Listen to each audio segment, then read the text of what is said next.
Hello बच्चों, स्वागत है आप सभी का द आउटलुक क्लासेस में। मैं हूं नीरज। और अभी तक हम लोगों ने आपके यूपीपी जो एग्जाम होने वाला है उसका हम लोगों ने पीवाईक्यू कंप्लीट कर लिया था। और आज ये हम लोगों का प्रैक्टिस सेट का पहला क्लास है। ठीक है, प्रैक्टिस सेट का पहला क्लास है। इसमें हम लोगों ने क्या क्या कवर करना है। सामान्य ज्ञान से एक हम लोगों ने history, geography, polity, UP GK के क्वेश्चन और करंट अफेयर्स।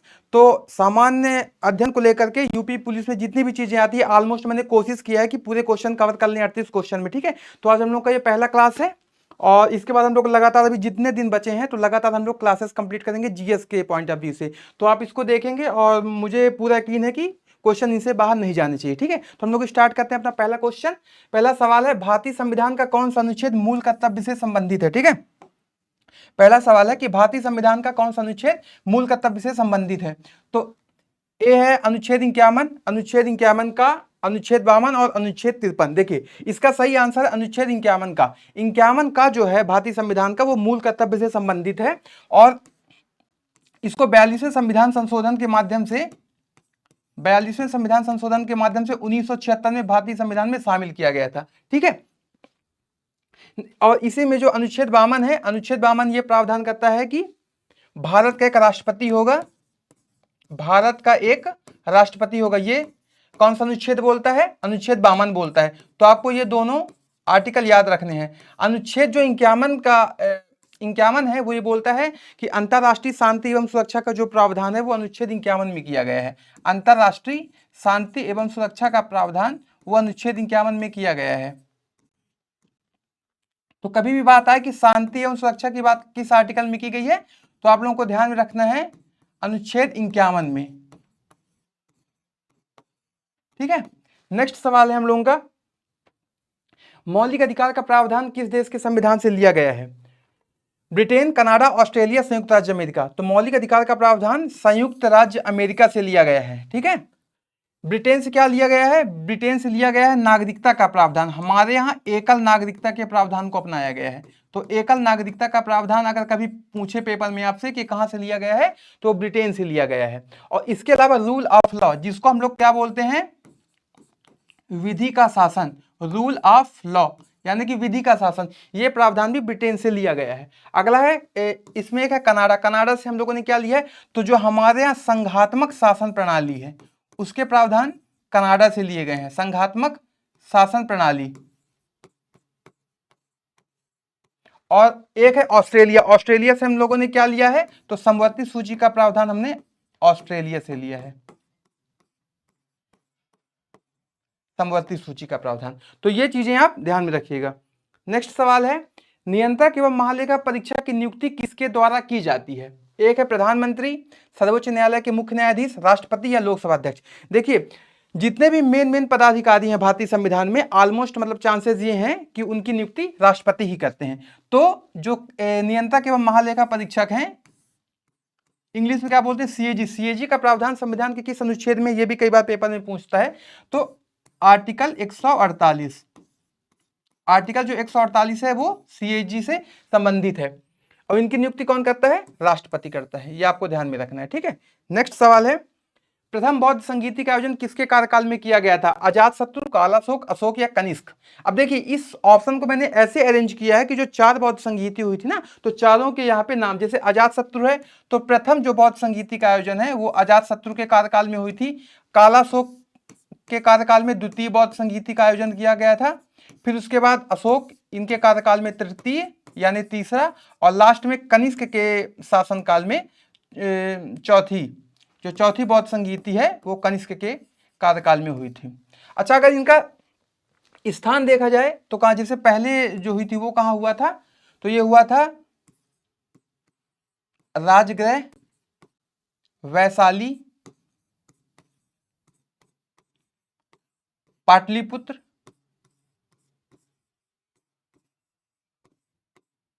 ठीक है, इनको ध्यान रखिए, राजगृह, वैशाली, पाटलिपुत्र में हुआ था। नेक्स्ट क्वेश्चन है, इंडिका पुस्तक किसके द्वारा लिखी गई थी? सेल्यूकस निकेटर, मेगास्थनीज, चाणक्य और हरिसेन। देखिए जो मेगास्थनीज है इनके द्वारा इंडिका पुस्तक लिखी गई थी और मेगास्थनीज जो थे वो सेल्यूकस निकेटर का राजदूत था जो चंद्रगुप्त मौर्य के दरबार में आया था। चंद्रगुप्त मौर्य। और चाणक्य जो थे वो चंद्रगुप्त मौर्य के दरबार में ही रहते थे। इनके द्वारा अर्थशास्त्र एक पुस्तक थी जो राजनीति पे आधारित है, ठीक है, तो वो इनके द्वारा लिखी गई है। और हरिसेन जो थे वो समुद्रगुप्त के दरबारी कवि थे, ये मैंने आपको लास्ट क्लास में भी बताया था। समुद्रगुप्त के दरबारी कवि जिनको प्रयाग प्रशस्ति के लिए जाना जाता है, दरबारी कवि, ठीक है, प्रयाग प्रशस्ति के लिए जाने जाते हैं। नेक्स्ट सवाल है आपका, किस भारतीय शासक के कार्यकाल में ह्वेन-त्सांग ने भारत की यात्रा की थी? यात्री पर मैंने एक सवाल बनाया है, ठीक है, मुझे ऐसा लग रहा है कि पूछा जा सकता है। तो ह्वेन-त्सांग जो है वो हर्षवर्धन के कार्यकाल में आए थे, ठीक है, हर्षवर्धन के कार्यकाल में आए थे। और चंद्रगुप्त द्वितीय के कार्यकाल में आया था फाहियान। कौन आया था? फाहियान आया था। चंद्रगुप्त मौर्य के तो अभी हम लोगों ने जो सवाल सॉल्व किया है मेगस्थनीज, ठीक है, मेगस्थनीज।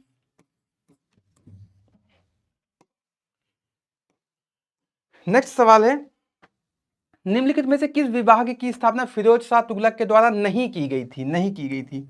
ये मध्यकालीन इतिहास का क्वेश्चन है, ठीक है।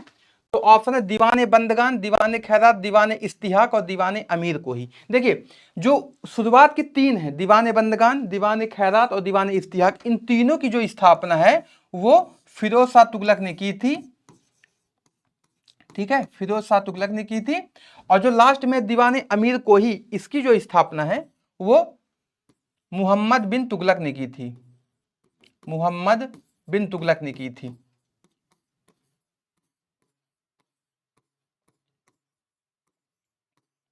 अब एक चीज और ध्यान रखिएगा, जैसे ये अमीर कोही हो गई ना, तो कई बार पूछ लिया जाता है कि दीवाने अमीर कोही जो है वो किस विभाग से संबंधित। तो कोही आप इसका जो पहला वर्ड है ना, इससे आप लोग ध्यान रखिएगा, कृषि। कोही जो होता है वो कृषि विभाग था। क्या था? कृषि विभाग। और बंदगान, तो देखिए बंदगान का मतलब होता है जैसे बंदी होते हैं ना, बंदी, तो क्या हो जाएगा?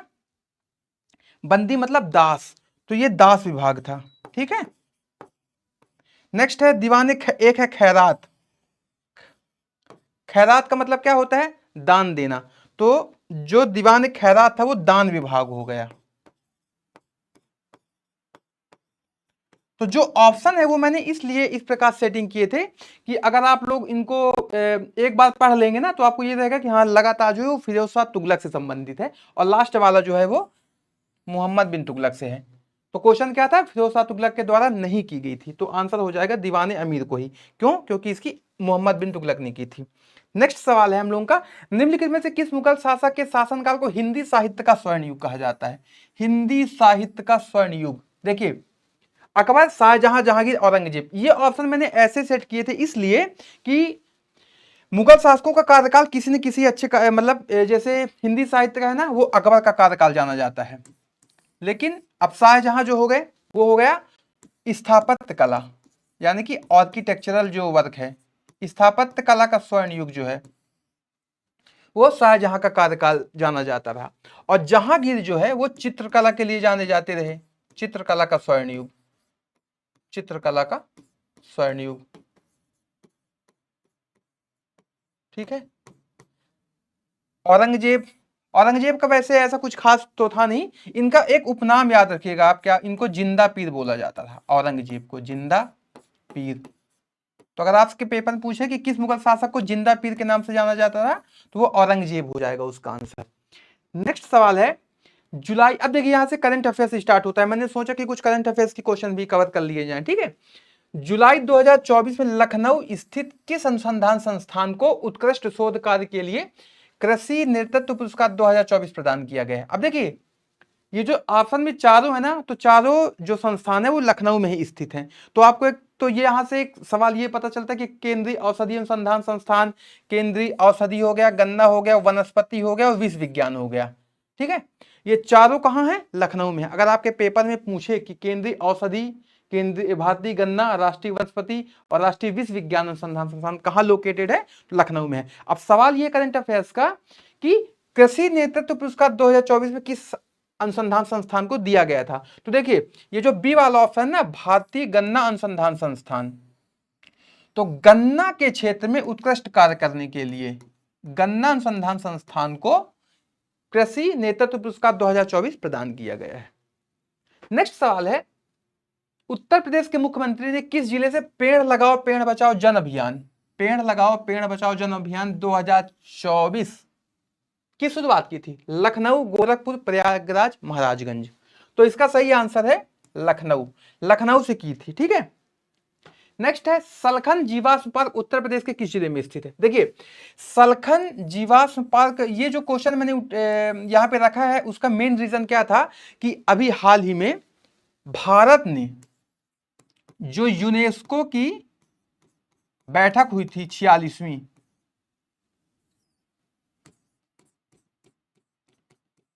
यूनेस्को की एक 46वीं बैठक हुई थी दिल्ली में, उसकी अध्यक्षता की थी। ठीक है ना, अध्यक्षता, तो इन्होंने अध्यक्षता की थी। तो उत्तर प्रदेश सरकार ने क्या किया था कि जो सलखन जीवाश्म पार्क है उसको विश्व धरोहर सूची में शामिल किया जाए, इसकी मांग की थी। ठीक है ना, इसलिए सलखन जीवाश्म पार्क जो है आपके वो न्यूज में है। अब यह है कहां? देखिए, बहुत आसान है इसको याद रखना। सलखन का जो पहला शब्द है ना सा, तो वो है सोनभद्र, तो इसका आंसर हो जाएगा सोनभद्र। ठीक है, ये आपको ध्यान में रखना है। अच्छा, एक चीज और ध्यान रखना है, जो विश्व धरोहर सूची है ना, इस बार असम में एक स्थल है, ये मुझे लगता है कि आपके पेपर में पूछ ले, इसको आप लोग ध्यान रखिए, चराई देव मोईदाम, इसको जरूर याद रखिएगा। एक प्रकार की दफन प्रणाली है ये, है ना, अहोम साम्राज्य से संबंधित। ठीक है ना, तो अच्छा, इसकी एक और विशेषता क्या है, क्यों ये पूछा जा सकता है कि देखिए, जो यूनेस्को होता है ना, वो तीन कैटेगरीज में, एक होता है सांस्कृतिक कैटेगरीज, सांस्कृतिक श्रेणी, एक होता है प्राकृतिक, और एक होता है मिश्रित। तीन श्रेणियों में यूनेस्को किसी भी स्थल को विश्व धरोहर की मान्यता प्रदान करता है। तो जो चराई देव मैदान है, ये पूर्वोत्तर भारत का पहला स्थल है, ये फर्स्ट है, पहला स्थल है जिसे सांस्कृतिक कैटेगरी में, कौन सी कैटेगरी में? सांस्कृतिक कैटेगरी में शामिल किया गया है। तो जो ये चराई देव मैदान है ये वाला, वो इसलिए भी आपके पेपर के लिए जरूरी हो जाता है। नेक्स्ट सवाल है, इसका आंसर, सलखन को आपको सोनभद्र जो है ना उसका पहला अक्षर मिल रहा है, वहां से आप लोग याद रखिएगा। नेक्स्ट है, जुलाई 2024 में छात्रों के बीच शैक्षणिक एवं अनुसंधान सहयोग को बढ़ावा देने के लिए मेरठ स्थित श्री वेंकटेश्वर विश्वविद्यालय। अब देखिए, एक तो ये बन गया कि श्री वेंकटेश्वर विश्वविद्यालय किस जिले में स्थित है, अगर मान लीजिए आपके पेपर में बन गया तो उसका आंसर हो जाएगा मेरठ। अब है कि ये इस विश्वविद्यालय ने किस देश के साथ एक समझौता ज्ञापन पर हस्ताक्षर किए हैं? ठीक है, तो इसका आंसर है ब्राजील, क्योंकि करंट अफेयर्स में ना इंटरनेशनल के भी क्वेश्चन पूछे हुए हैं, और ये तो यूपी से भी जुड़ा हुआ है, तो ये क्वेश्चन मुझे लगा कि शायद पूछ सकता है, इसलिए मैंने इसे कवर किया। अगला, भारत के किस मंत्रालय ने प्रोजेक्ट परी, देखिए परी जो है ना, यहाँ पे इंग्लिश में है, इसका मतलब होता है, परी का मतलब होता है public art of India, public art of India. तो देखिए, आर्ट की बात आ रही है, तो जब आर्ट की बात आएगी तो कौन सा मंत्रालय आपको इसमें समझ में आ रहा है? Culture ministry. ठीक है, अगर आपको परी का फुल फॉर्म भी पता है तो आप ये क्वेश्चन कर ले जाते। नेक्स्ट है, निम्नलिखित में से कौन पशुपालन पर कार्बन कर लगाने वाला विश्व का पहला देश है? फर्स्ट कंट्री कौन है जिसने पशुपालन पर, एनिमल हस्बेंड्री पर उसने टैक्स लगाया, कार्बन कर लगाया? तो उसका आंसर है डेनमार्क। आप लोगों को डेनमार्क रखना है। ठीक है, डेनमार्क ना एक दुग्ध उत्पादक कंट्री के रूप में भी जाना जाता है। डेनमार्क है कहां? यूरोप में है। कहां पे है? यूरोप में, डेनमार्क। ठीक है, नेक्स्ट सवाल है, निम्नलिखित में से कौन उत्तर प्रदेश का राजकीय पक्षी है? अब हम लोग यूपी जीके वाले क्वेश्चन में आते हैं। ठीक है, उत्तर प्रदेश का राजकीय पक्षी मोर, तोता, सारस, कोयल। इसका आंसर हो जाएगा सारस। अब कुछ चीज और, जैसे पक्षी है ना, तो और देख लेते हैं, पशु कौन है? राजकीय पशु उत्तर प्रदेश का ये हो जाएगा बारहसिंघा। मैंने आपको पिछले के पिछले क्लास में एक टेबल दिखाई थी, ठीक है, बारहसिंघा हो गया। अगर हम लोग पूछे पुष्प क्या है, पुष्प क्या है, तो ये हो जाएगा पलाश, जिसको टेसू भी बोलते हैं, ठीक है, पलाश हो गया। अगर आपसे पूछा जाए कि वृक्ष कौन सा है, तो हो जाएगा अशोक, अशोक का वृक्ष। ये सब राजकीय वृक्ष हैं, ये राजकीय पुष्प है, राजकीय पशु है। राजकीय खेल क्या हो जाएगा यूपी का, हॉकी। अब चूंकि देखिए हम लोग यूपी की बात कर रहे हैं ना, तो किन्हीं को कंफ्यूज नहीं होना है कि मैं किस राज्य की बात कर रहा हूं, ये यूपी के ही है चारों, ठीक है। नेक्स्ट सवाल है, क्षेत्रफल की दृष्टि से उत्तर प्रदेश राज्य का भारत में कौन सा स्थान है, क्षेत्रफल के पॉइंट ऑफ व्यू से, ठीक है ना। देखिए पहला, दूसरा, तीसरा, चौथा, तो उत्तर प्रदेश का जो रैंक है वो चौथा है। लेकिन हम लोगों को एक क्रम याद रखना चाहिए कि फर्स्ट में कौन है, ठीक है। देखिए पहले में कौन सा है, राजस्थान, आप लोगों को ध्यान रखना है, पहले में कौन सा है, राजस्थान। दूसरे में कौन सा है, मध्य प्रदेश।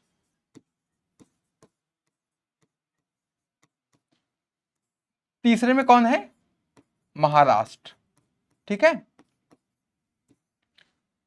और चौथे में आ गया हमारा उत्तर प्रदेश।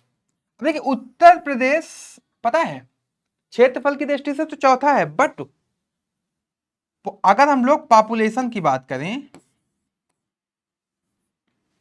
अगर हम लोग पॉपुलेशन की बात करें तो उसमें उत्तर प्रदेश फर्स्ट में आता है, पॉपुलेशन में फर्स्ट। अब पॉपुलेशन में फर्स्ट होने की वजह से देखिए क्या क्या है, जैसे लोकसभा की सीट सबसे ज्यादा उत्तर प्रदेश में है, कितनी, 80, किसकी, लोकसभा की। विधानसभा की भी सबसे ज्यादा जो सीट है वो कहां है, उत्तर प्रदेश में है, कितनी है, 403, 403। राज्यसभा की जो है सर्वाधिक सीट, अगर आपसे पूछे किस राज्य में है, तो वो भी है उत्तर प्रदेश, 31। तो ये डेटा आप लोग ध्यान में रखिएगा। देखिए पॉपुलेशन में सबसे ज्यादा है, यही रीजन, लोकसभा की भी सर्वाधिक सीटें जो है विधानसभा की और राज्यसभा की यहीं पे है। अगर आपसे पेपर में पूछ ले कि जो उत्तर प्रदेश का क्षेत्रफल है भारत के कुल क्षेत्रफल का कितना प्रतिशत है, तो वो आप लोग ध्यान रखिए 7.33%, 7.33%। उत्तर प्रदेश का जो क्षेत्रफल है भारत के कुल क्षेत्रफल का इतना, ठीक है। नेक्स्ट सवाल है, चंद्रप्रभा वन्यजीव अभयारण्य उत्तर प्रदेश के किस जिले में स्थित है, चंदौली, कन्नौज, बलिया और हरदोई। तो इसका आंसर है चंदौली। देखिए चंदौली और चंद्रप्रभा नाम मिल रहे हैं ना, पहला पहला अक्षर देखिए मिल रहा है, ठीक है। कन्नौज में एक है लाख बहोसी वन्य जीव अभयारण्य है, या पक्षी विहार भी कह सकते हैं, लाख बहोसी। इसको लाख बहोसी कैसे याद रखेंगे, देखिए जो कन्नौज है ना आपका, वो कन्नौज इत्र के लिए जाना जाता है। कई बार हम लोग बोलते नहीं यार वो इत्र है जो है, तो मतलब आदमी कई बार उसके महक से कोई आदमी बेहोश भी हो जाता है, तो लाख बहोसी आप उसको ऐसे याद कर सकते हैं। बलिया, बलिया जो है आपका सुरहा ताल, सुरहा ताल जो पक्षी है वो आपके बलिया में है, ठीक है। और हरदोई में सांडी, सांडी पक्षी विहार है वो हरदोई में है, सांडी पक्षी विहार, ठीक है। नेक्स्ट सवाल है, उत्तर प्रदेश के किस जिले को सिराज ए हिंद कहा जाता है, लखनऊ। देख भाई लखनऊ तो नवाबों का शहर है, ठीक है ना, नवाबों का शहर है लखनऊ। भदोही कालीन सिटी के नाम से जाना जाता है, कालीन के लिए फेमस है, कालीन सिटी या कारपेट सिटी। जौनपुर जो है उसको बोला जाता है सिराज ए हिंद। और जौनपुर के बारे में एक चीज और याद रखिएगा, यहां पे अटाला मस्जिद है स्थित, अटाला, अटाला मस्जिद है यहाँ पे जौनपुर में, ठीक है। और जौनपुर आपका कई बार पेपर में पूछा कि किस नदी पर बसा हुआ है, तो ये हो जाएगा गोमती। जौनपुर कहां, गोमती। लखनऊ भी, लखनऊ भी गोमती पर ही है ना।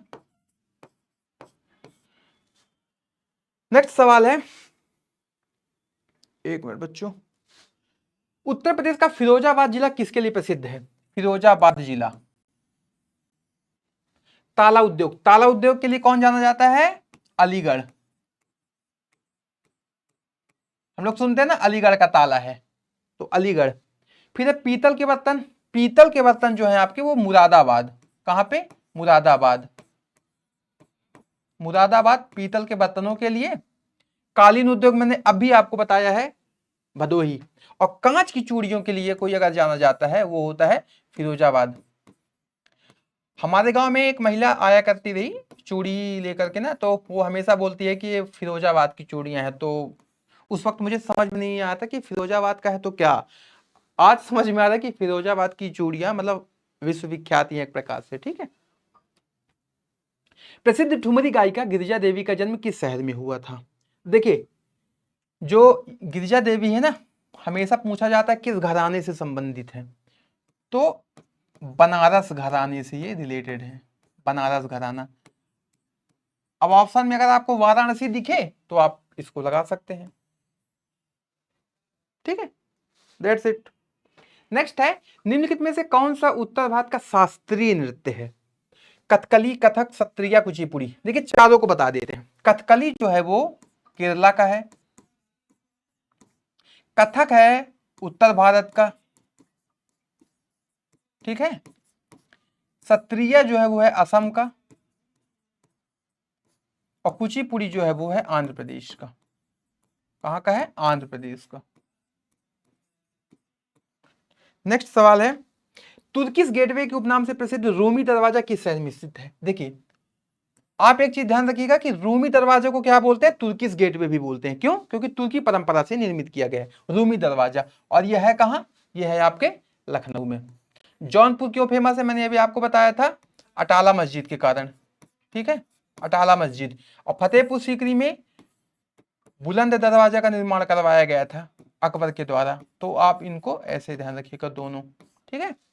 नेक्स्ट सवाल है, उत्तर प्रदेश राजस्व कोड निम्नलिखित में से किस वर्ष में स्थापित किया गया था? राजस्व कोड ये किया गया था आपके 2006 में। ठीक है, 2006 में किया गया था राजस्व कोड। इसका कोई ट्रिक नहीं है, ये आप लोगों को याद रखना है। अगला है, पुलिस द्वारा तैयार किए जाने वाले लिखित दस्तावेज एफआईआर का पूर्ण रूप। देखिए फुल फॉर्म कई पेपर कई चीजों का, जीएसटी का पूछा है, एनआईए का पूछा है, और ये लॉ एंड ऑर्डर से संबंधित है एफआईआर। तो मैंने सोचा कि एफआईआर का बच्चों को बताना चाहिए। ठीक है, first inquiry report, investigation report, interrogation या इंफॉर्मेशन रिपोर्ट। एफआईआर का फुल फॉर्म होता है फर्स्ट इंफॉर्मेशन रिपोर्ट। एक चीज और जान लीजिएगा, पीआईएल आपने कई लोगों ने सुना होगा। पीआईएल, पीआईएल का जो फुल फॉर्म होता है, ये भी ध्यान रखिएगा, इसका होता है public interest, public interest litigation, public interest litigation. ठीक है। अच्छा, पीआईएल के लिए फेमस कौन है, किन्होंने लाया था? तो उनका नाम याद रखिएगा, पीएन भगवती। पीएन भगवती, ये ध्यान रखिएगा। ठीक है। नेक्स्ट सवाल है, सविनय अवज्ञा आंदोलन की शुरुआत किस वर्ष की गई थी? 30, 31, 32, 33। देखिए, सविनय अवज्ञा आंदोलन 1930 में प्रारंभ किया गया था महात्मा गांधी के द्वारा, जब इन्होंने 12 मार्च को अपने फॉलोअर्स के साथ इन्होंने जब दांडी यात्रा की थी। और 6 अप्रैल को जब वहां उन्होंने दांडी नामक स्थान पे पहुंच करके जब उन्होंने नमक कानून को तोड़ा था, वहां से सविनय अवज्ञा आंदोलन की शुरुआत मानी जाती है। ठीक है। 31 जो है वो क्यों जाना जाता है? 31 में ऐसी क्या घटना हुई थी? तो एक तो द्वितीय गोलमेज सम्मेलन हुआ था, और एक हुआ था गांधी इरविन समझौता। ठीक है, गांधी इरविन समझौता हुआ था। तो 1931 इसलिए जाना फेमस है। 32 में क्या हुआ था? 32 में 2 घटनाएं हुई थी। एक हुआ था कम्युनल अवार्ड, बहुत चर्चा में था, जिसको कम्युनल अवार्ड, इसको ब्रिटिश जो प्रधानमंत्री थे मैकडोनाल्ड, उन्होंने वो लेकर आए थे। ठीक है। और दूसरा जो था वो था पूना पैक्ट। पूना पैक्ट, ये पूना पैक्ट हुआ था महात्मा गांधी और बी आर अम्बेडकर, डॉक्टर बी आर अम्बेडकर के बीच में हुआ था, पुणे की यरवदा जेल में। नेक्स्ट सवाल है, सर्वेंट ऑफ इंडिया सोसाइटी की स्थापना किसके द्वारा की गई थी? वीडी सावरकर, गोपाल कृष्ण गोखले, मदन मोहन मालवीय, लाला हरदयाल। तो इसका आंसर है गोपाल कृष्ण गोखले। गोपाल कृष्ण गोखले ने 1905 में की थी। वीडी सावरकर जो थे उन्होंने 1904 में अभिनव भारत संस्था की स्थापना की थी। किसकी की थी? अभिनव भारत संस्था, अभिनव भारत संस्था, ठीक है। मदन मोहन मालवीय ने हिंदू महासभा की स्थापना की थी, हिंदू महासभा। और लाला हरदयाल ने की थी क्या? गदर पार्टी की स्थापना 1913 में सैन फ्रांसिस्को अमेरिका में। कहा? सैन फ्रांसिस्को अमेरिका में 1913 में की थी। अगला जो सवाल है, वर्ष 1940 में निम्नलिखित में से किसके द्वारा व्यक्तिगत सत्याग्रह, व्यक्तिगत सत्याग्रह की शुरुआत महात्मा गांधी ने की थी, ठीक है। महात्मा गांधी जी ने की थी व्यक्तिगत सत्याग्रह की शुरुआत। और आचार्य विनोबा भावे प्रथम सत्याग्रही थे, ईशान फर्स्ट। और जो पंडित जवाहरलाल नेहरू हैं वो सेकंड सत्याग्रही थे। तो अगर पूछा जाए आप लोगों से कि व्यक्तिगत सत्याग्रह में पहले सत्याग्रही कौन थे, तो वो हो जाएंगे आचार्य विनोबा भावे, ठीक है। नेक्स्ट सवाल है, सत्यार्थ प्रकाश पुस्तक के लेखक कौन है? सचिंद्र नाथ सान्याल, स्वामी दयानंद सरस्वती, सुभाष चंद्र बोस, बंकिम चंद्र चट्टोपाध्याय। देखिए चारों के एक बुक के बारे में डिस्कस कर लेते हैं, ठीक है। सचिंद्र नाथ सान्याल जो है उन्होंने बंदी जीवन लिखा था, बंदी जीवन। दयानंद सरस्वती राइट आंसर है इस क्वेश्चन के, सत्यार्थ प्रकाश। इन्होंने आर्य समाज की स्थापना की थी 1875 में, तत्कालीन बॉम्बे, प्रेजेंट में जो हम लोग मुंबई जिसको बोलते हैं, ठीक है, आर्य समाज। सुभाष चंद्र बोस ने एक पुस्तक लिखी थी, उसको बोलते हैं इंडियन स्ट्रगल, इंडियन स्ट्रगल। और जो बंकिम चंद्र चट्टोपाध्याय हैं उनका तो जानते हैं आनंद मठ, आनंद मठ। ये बंकिम चंद्र चट्टोपाध्याय जी का की रचना है। नेक्स्ट है, पुलिकट झील भारत के किन दो राज्यों के मध्य स्थित है? मैंने आपको लास्ट क्लास में बताया था कि पुलिकट जो झील है वो आंध्र प्रदेश और तमिलनाडु के बीच में स्थित है, आंध्र प्रदेश और तमिलनाडु। देखिए एक और मैं बताना चाह रहा हूं, पूर्वोत्तर भारत में मणिपुर में एक झील है लोकटक लेक, मणिपुर में, मणिपुर में है लोकटक, लोकटक झील मणिपुर में है, ठीक है ना। ये अपने फुमडीज के लिए जानी जाती है, फुमडी, फुमडीज के लिए जानी जाती है, इसको ध्यान में रखिएगा पक्का। निम्नलिखित में से कौन सी मृदा कपास की खेती के लिए उपजाऊ मानी जाती है? जलोढ़, लेटेराइट, काली और लाल मृदा। देखिए काली जो मृदा है वो कपास के लिए उपयुक्त है, ठीक है। और लेटेराइट मृदा है वो है आपके कॉफी और काजू के लिए, लेटेराइट मृदा, ठीक है। तो ये दो तीन ही याद रखिएगा। शेषाचलम की पहाड़ी किस राज्य में स्थित है? तमिलनाडु, कर्नाटक, आंध्र प्रदेश, मध्य प्रदेश। देखिए शेषाचलम की जो पहाड़ी है वो आंध्र प्रदेश में स्थित है। तमिलनाडु में आपकी अन्नामलाई पहाड़ी है, अन्नामलाई। और एक होता है पंचमलाई, ठीक है। और एक होता है सिरुमलाई। तो ये जो मलाई वाले हैं ना ये सभी तमिलनाडु में ही है। मध्य प्रदेश में आपका सतपुड़ा है, विंध्यन है, ठीक है, सतपुड़ा हो गया और विंध्यन हो गया, ठीक है। कर्नाटक में मैंने आपको बताया था बाबा बूदन की पहाड़ी, बाबा बूदन की पहाड़ी, ठीक है। अगला निम्नलिखित में से कौन सा नाभिकीय विद्युत संयंत्र उत्तर प्रदेश में स्थित है? कैगा, रावत भाटा, तारापुर और नरौरा। देखिए कैगा जो है वो आपके कर्नाटक में स्थित है, रावत भाटा राजस्थान में स्थित है, और नरौरा जो बुलंदशहर है यूपी का, बुलंदशहर यहां लोकेटेड है, बुलंदशहर में। और जो तारापुर है ये महाराष्ट्र में है। एक और जो नाभिकीय संयंत्र है वो है कुंडनकुलम, ये ध्यान रखिए, कुंडनकुलम, ये तमिलनाडु में, ये तमिलनाडु में स्थित है, ठीक है, कुंडनकुलम। ये रूस के सहयोग से बनाया जा रहा है। निम्नलिखित में से कौन सा सिनेमा के क्षेत्र में दिया जाने वाला भारत का, सिनेमा के क्षेत्र में, ज्ञानपीठ, दादा साहब ध्यानचंद और धन्वंतरी। देखिए ज्ञानपीठ जो है वो साहित्य के लिए दिया जाता है, साहित्य हो गया। दादा साहब फाल्के पुरस्कार ये दिया जाता है फिल्म के क्षेत्र में और सर्वोच्च पुरस्कार है। ध्यानचंद खेल रत्न पुरस्कार खेल के लिए और धन्वंतरी जो है वो चिकित्सा के लिए। ठीक है। नेक्स्ट है गोल्डन गेट पुस्तक के लेखक कौन है? विक्रम सेठ, अरविंद अडिगा, सलमान रुश्दी, चेतन भगत। देखिए ये विक्रम सेठ की पुस्तक है गोल्डन गेट, और सलमान रुश्दी की जो है वो गोल्डन हाउस है, गोल्डन हाउस। ठीक है। अरविंद अडिगा की एक फेमस पुस्तक है व्हाइट टाइगर। ठीक है। नेक्स्ट है अंतरराष्ट्रीय मानवाधिकार दिवस कब मनाया जाता है? ये शायद आज का लास्ट क्वेश्चन है। देखिए अंतरराष्ट्रीय मानवाधिकार जो दिवस है वो मनाया जाता है 10 दिसंबर को। बाकी हम देख लेते हैं 8 मार्च को अंतरराष्ट्रीय महिला दिवस। ठीक है। 7 अगस्त को राष्ट्रीय हथकरघा दिवस, राष्ट्रीय हथकरघा दिवस। और 14 दिसंबर को राष्ट्रीय ऊर्जा संरक्षण दिवस, संरक्षण दिवस।